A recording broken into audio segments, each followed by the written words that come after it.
You're tuning into the Uncensored Pro Wrestling Podcast, the only wrestling podcast covering WWE, AEW, and TNA. Let's get uncooked, uncorked, and uncensored. What's up, everybody? You are checking out the Uncensored Pro Wrestling Podcast. I am your host, the Hot Commodity Ant C, joined by my own What's up? personal Hot Commodity Ant B.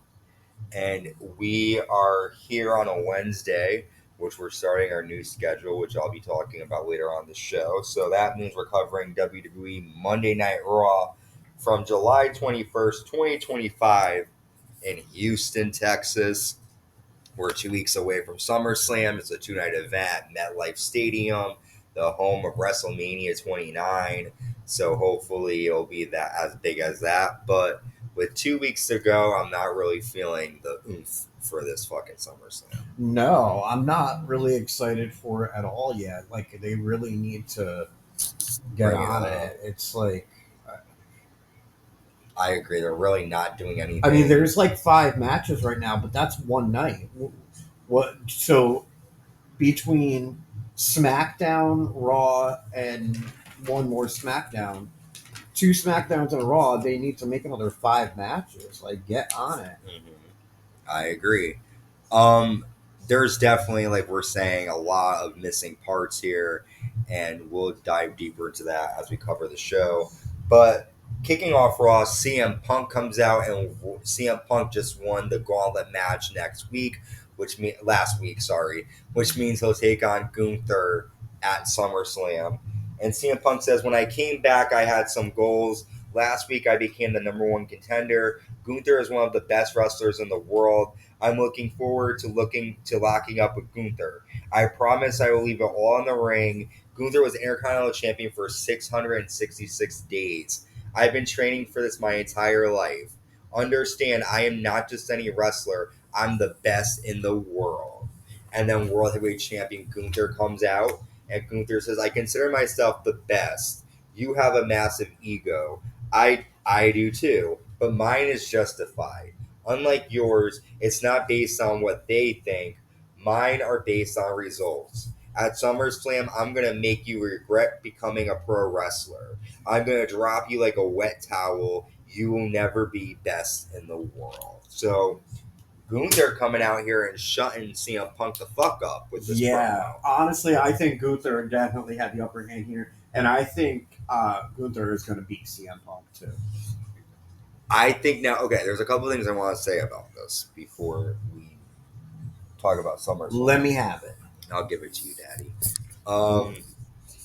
There's really nothing bad that CM Punk can say about Gunther. Like, Gunther doesn't really have anything. Like, except he's an asshole. Aside from tapping out from JEY USO, there's really been nothing that Gunther, like, he hasn't been stopped, really. So CM Punk, he kind of has to play up this thing of, like, you are the best, like, you are good, but I'm better, right? And there's also the thing of, they're talking about Seth Rollins, how they're not saying how long he's going to be out. Like, the first week he was gone, they said that he, hurt his leg. This week, Paul Heyman says he's going to be out for a very, very long time. People are questioning what. There's also this huge conspiracy theory that all of this is fake and he's going to cash in. I don't think it's fake. I think what happened was, I think he got hurt. I think they were planning, like you said they were possibly talking about it being a plan. So I think he got hurt, and I think he did tweak his leg, but I don't think to the point as they're making it. So I think that when he does return, which I think will happen at SummerSlam, he's going to cost Punk the match and Gunther will win, or he's going to cash in and steal the title. Because right now, I mean, they're kind of making it like, we don't know when he's out. Like, when they mentioned, I was listening to the Getting Over podcast, and they were saying that when Ilya Dragunov got injured, they immediately said he tore his ACL, he'll be out for this amount of months. Liv Morgan, they haven't said anything about him. That's very true. And like, it's very like, oh, he's going to get an X-ray tomorrow. This is going to happen. Like, they're not exactly. They're not. They're kind of the X-ray tomorrow. Like, they're not giving Becky us Lynch posted on her like Twitter, Instagram, whatever, like a picture of him walking with crutches, and they're like, of course it's part of it. You don't think Becky Lynch like if she's gonna post something, of course there's a reason for it. Yeah, she's like, look at my husband gimping around. She didn't randomly post a picture of him walking. Like, come on. You got to read into it a bit. But another question for you, since this is 2 nights, do you think this might be the main event for night 1? And with this promo, when we'll talk more as we get closer, who do you think is going to win? It's got to be, because Cena and Cody are going to be night 2. What about the women? You think they're going to main event? I don't think they're going to be the last match. I think they're going to say it's a double main event, but they're not going to be the last match, I don't think. And I don't think that Punk is going to beat him. Not yet. Okay. Like, even if it comes down to no one interfering, I think Gunther's got to, like, why would they make him champion again if he's just going to get beat? Like, it hasn't even been that long. Mm-hmm. So, and he just got beat by Jey Uso. And, like, even though everybody loves him, at the same time, everybody knows that that wasn't, like, the best look for him to get beat by Jey Uso. So it was, like, kind of a joke. How dare you? So, day 1-ish. Yeah, but you say the same thing. No, I agree. I think that Jey Uso. But I think that in terms of, like, longevity and, like, in terms of future-wise, I think Jey has a bit more time on him and has time to keep, same as Jimmy, whereas I think Roman has kind of reached his peak. Like, there's nothing else for Roman to do. Like, he's been champion for 4 years. He's been, like, whereas Jimmy and Jey, they still have time to become a Roman. Whereas Roman's like, there's really nothing Roman can do. I think Jey's I think if they got rid of I know the audience thing is a big deal. I know they really like him and stuff. But if they got rid of that, I think it would be better. I liked it better when he was drunk and he was just being silly. Like, now that he's like, it's like kind of like, I get it. They have to keep doing it. But I don't know. At some point, it's kind of like, right. Like, Roman doesn't ever need to be champion again. Like, it's better for him to show up randomly and, like, do things like he's doing, I think, at this point. So, yeah. Don't close out, because there's a bunch of stuff we were looking for. I want to show you. Ooh, hang on. Breaking news. I don't know how big of a deal this is. WWE has replaced current world champion Gunther with R-Truth on the Superstars banner on its website. Did something happen with Gunther? No. Dun, dun, dun. Okay, let's keep on talking, and then I'll look up to if there's anything to that. World Women's Champion Naomi confronts Stephanie Valkyria backstage, and then Io Sky gets involved, and we get a match set up for later on, Stephanie versus Io. We then get Rusev taking on Sheamus for, like, the 4th time. Sheamus lands a flying knee lift and a flying clothesline to the floor. I really think this is only the 2nd time. Oh, well, it feels like the 4th. Rusev hits a fallaway slam to Sheamus over the announce desk. Sheamus jumps into a super kick. Rusev applies an accolade, but Sheamus grabs the ropes. Rusev exposes the turnbuckle pad, and Sheamus drops Rusev on it and nails a bro kick. Sheamus finally gets the win over Rusev. I didn't care. What'd you think? Yeah, I'm over this. Sheamus needs to go for the Intercontinental title. And Rusev, like, when he was in AEW, he was a singles champion. He isn't doing, like, anything. Yeah. I mean, well, in all fairness, he's only been back for, like, 3 weeks. And they haven't really, like, Sheamus has been his only storyline. They're talking about, I think people are saying stuff because and I don't know, this is 3 days ago, so we're taping this on, so everything's fine, because Raw was, like, what? 2 nights ago. Okay, so yeah, we're fine. They were talking about how Gunther unmasked Penta and how that could be, but no, there's no mirrors to that. Yeah, I like Sheamus and Rusev, but this storyline isn't doing anything for either of them. We both know that they're friends. We both know that they can fight. Like, make them a tag team if that's what you're going to do, or do, like, I don't know. We've seen them fight now, and the reason I'm saying I feel like it's been a million times is because they fought before. Like, they were in the League of Nations together. It's like, we get it. And Rusev can do something different, and so can Sheamus. We see El Grande Americano backstage getting interviewed. Dragon Lee confronts him, and they brawl. And we obviously know it's Ludwig Kaiser. He's talking in, the accent that I Kaiser didn't even see has. that. I must have been in the bathroom. Yeah, it really wasn't anything, but Okay. that whole Americano thing just sucks. Like, it's gotten, Yeah. since Chad Gable's been hurt, it's like, what are you doing? Yeah. Next, we get a number one contenders triple threat match. The winners will take on the Judgment Day for the World Tag Team titles.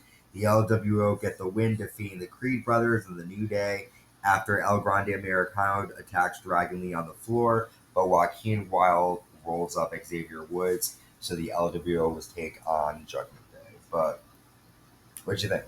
Really nothing from this. Just a basic triple threat tag match. I like the LWO, but... And they do like so many of these triple threat and 4-team tag teams. It's hard to hear about, Grayson Waller talks to the New Day backstage, and he says that Austin Theory is injured and he's a free agent. And it looks like Grayson Waller is going to be helping out the New Day. I can't wait for him to come back and fuck Grayson Waller up. I know. We've been waiting for this. Fuck Grayson Waller. Like, it's literally been like 2 years. We thought they were gonna, we thought Austin Theory was gonna turn face like a year ago.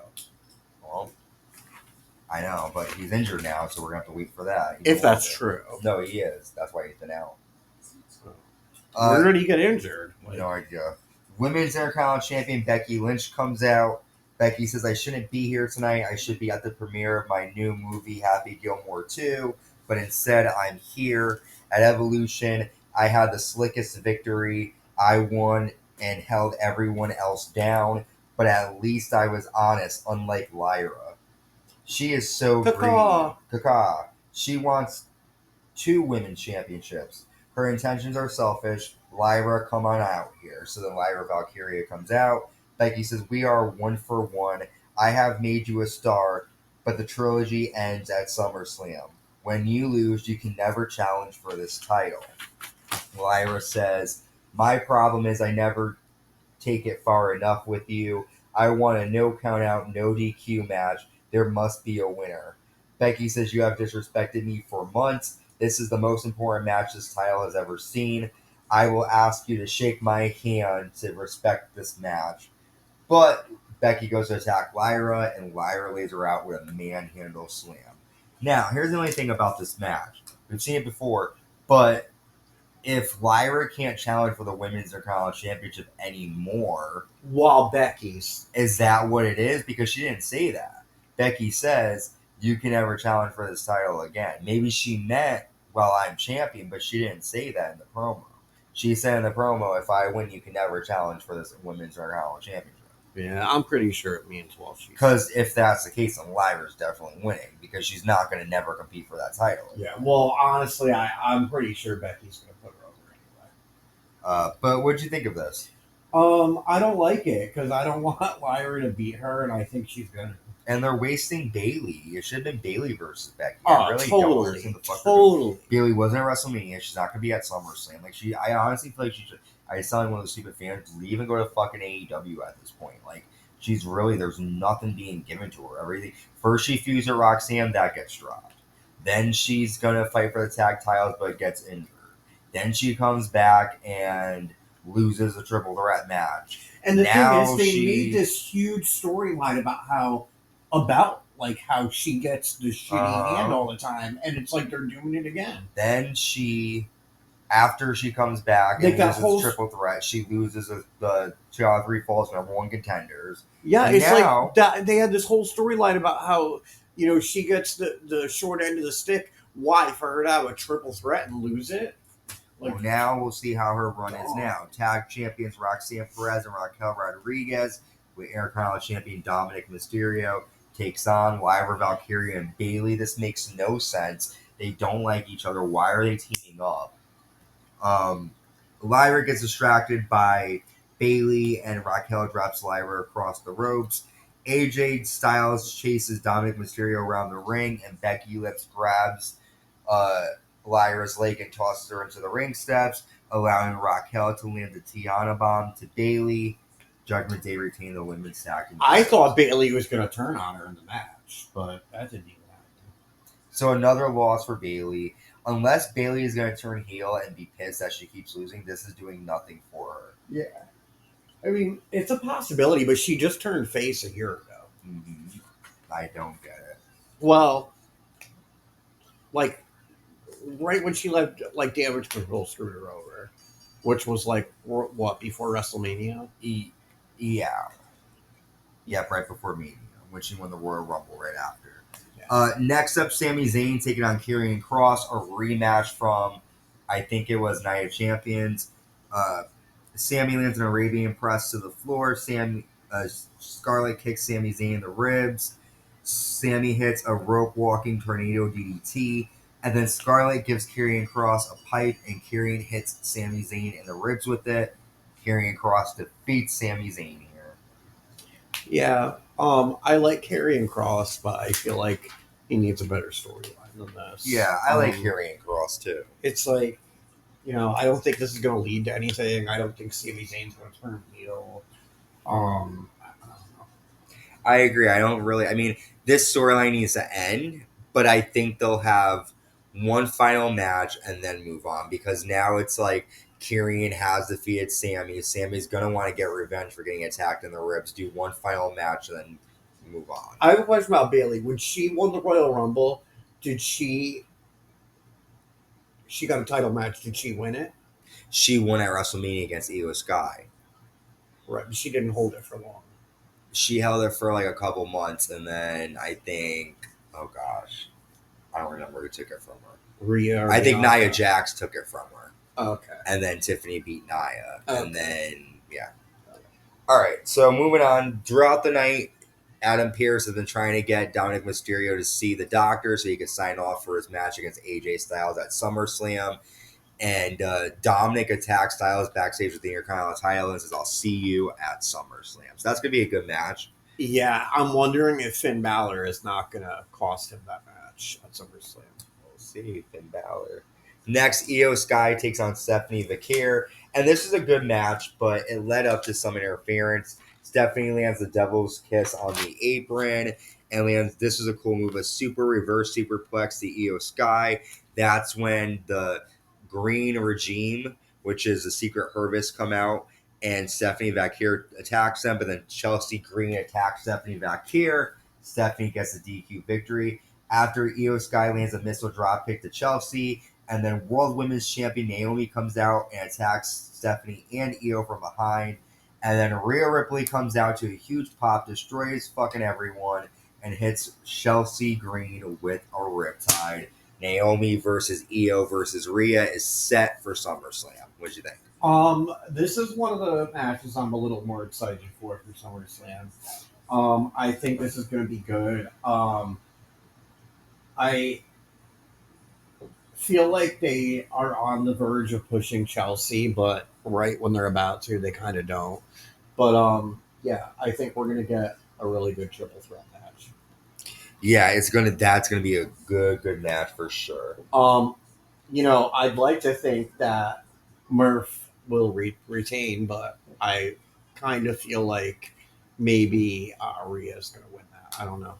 We'll see. I'm excited for that one though too, just like you. Our final segment of the night, Paul Heyman, Braun Breaker, and Bronson Reed come out, and I don't get why Paul Heyman has the Money in the Bank briefcase. Like, Seth Rollins is not here. Like, you're not going to cash it in. What are you doing with it? Well, if what we think is true, it's the way of keeping Seth Rollins' presence and the storyline. So Heyman says, "I have a lot of things to get off my chest," and then Roman Reigns comes out. Paul says Seth Rollins is going to be out of action for a very long time. That opens up a leadership void over here. We can fix this. Look at who comes with me. You know deep in your heart, we're far better together than apart. I love you, my tribal chief. And then Roman says, what was he talking about, Houston? You want me to lead? A few years ago, I would have said those are wise words from a wise man. But you're not a wise man. You're just a dumbass. He's going to do the same thing to you that he did to me. He didn't create the tribal chief. I'm tribal chief because they still acknowledge me. OTC was the greatest champion. I have no.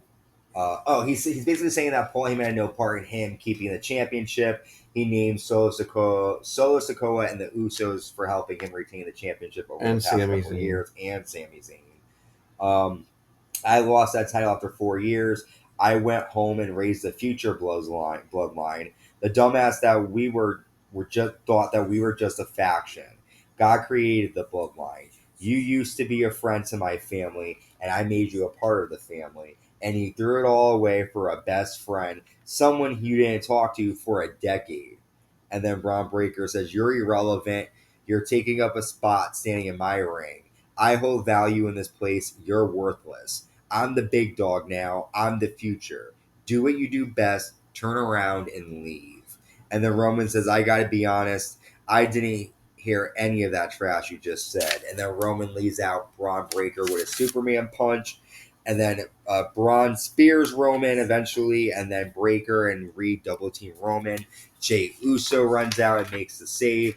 And in a cool moment, Jey and Roman land a double spear.